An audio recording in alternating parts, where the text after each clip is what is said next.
Luto tayo ng munggo mga idol. Lagyan natin, mapapasarap to. Paluto na tong munggo natin. Nilagyan ko ng konting hipon. Maiba naman.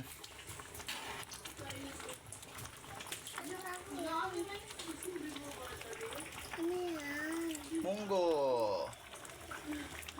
Lagyan natin ng sili.